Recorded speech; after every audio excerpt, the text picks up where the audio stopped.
like the playground. First day of practice, we didn't touch a ball.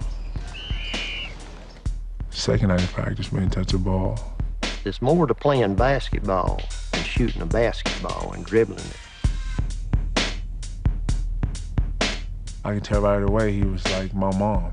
Wanted to be in control, would let you know that this is his gym, he doesn't need you. Whether he liked it or not, Kevin thrived on the discipline. I could teach him a drill at practice, and he could teach it as good as I could the next day. I mean, it was locked in.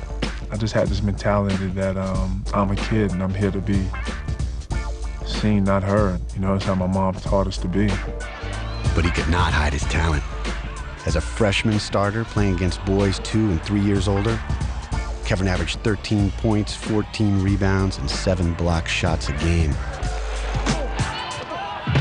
You dream of coaching somebody like that. You dream of coaching somebody that you can send to a big school. College coaches 1,000 miles from Malden would know about Kevin's potential before his mother ever even knew he played a game. I always put my bag outside my window. He would be like, Ash, I'm gonna go up to the park for a little while. Could you just tell Mom I'm at Bug's house or something? He would leave the game and go home and climb through the window in his bedroom as though he never had left to play. That's how I went for like a year and a half, almost 2 years. But the double life would catch up to KG.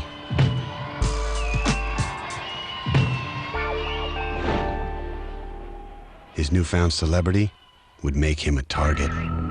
Kevin got pointed out. Of course, the first person you're gonna see is gonna be him. Here you facing 15 to 20 years, can you imagine? And the only thing I can remember hearing is my mom's voice like, don't get caught in the wrong place at the wrong time.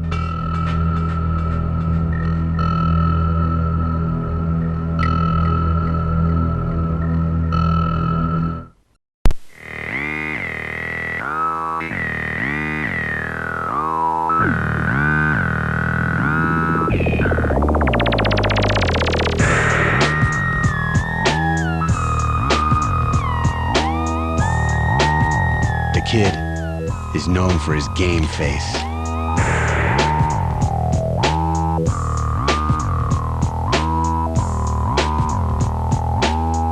It's a childlike exuberance that can be taken to a frightening extreme.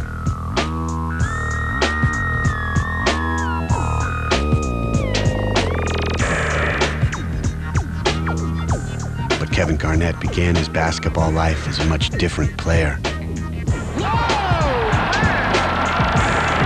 The way I was taught, it was like, you go out and try to rip somebody's head off and throw an elbow and, I wasn't taught to do it with joy,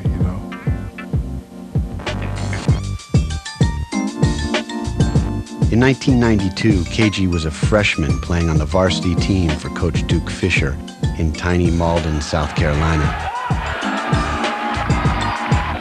I dunked the ball, I would hit a 3, and I would celebrate, and he would stop practice, and I would run while the other people practiced. So he sort of broke you down mentally, just to let you know that you'll never get bigger than the team, because without the team, you're nothing. I still use that to this day. Coach Fisher knew exactly what he had. I had played some at North Carolina, and so I called Dean Smith. I said, he's about 6'7", and he's just a freshman. And he can shoot, rebound, pass, you name it. We stood in total amazement watching this young man play. It was Bob Gibbons' job to find the best high school talent in the country. He and a colleague stumbled onto Kevin in 1993 while scouting another player from a town 20 miles away.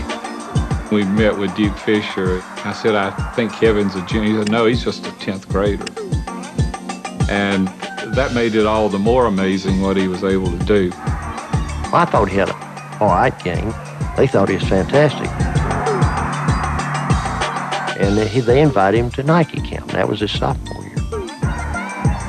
In the basketball world, Kevin was about to become a household name in his own home His mother had no idea he was even on a team. I'm gonna tell you how I got caught. My mom was doing some young lady's hair, and she needed her hair done before the game. They told her that Kevin was playing, and she was like, no, you know, I know everything about my kids. And they was like, no, he's playing, and he's good, and this and that and the other. So I got in the car, and the first thing my mom said, go to the school. She was like, I don't understand why he wouldn't tell me, and he knows I don't want him to play basketball. She's gonna take up too much time in practice, and you know, she was just rambling. And I walked around in the back of the gymnasium, and you just hear the noise and all the drama. You know, when you see her come in, you automatically think the game about to stop. I think Bud gave Kevin the eye that Mom was at the door. And all of a sudden, he looks up. And the people in the gymnasium didn't know what was wrong because he sees me. She looked right at me. She said, your ass is mine when you get home. But in that moment, Shirley Garnett saw her only son in a brand new light. It was unbelievable to me to see him playing ball like this, dunking. I mean, dunking. I was scared to go home. I just became his biggest fan, and I was his biggest critic. Still to this day, it applies. By age 16, he was not just Shirley's son, he was Malden's. Kevin kind of reminded me when he was coming through Malden, bringing a town together, bringing a community together.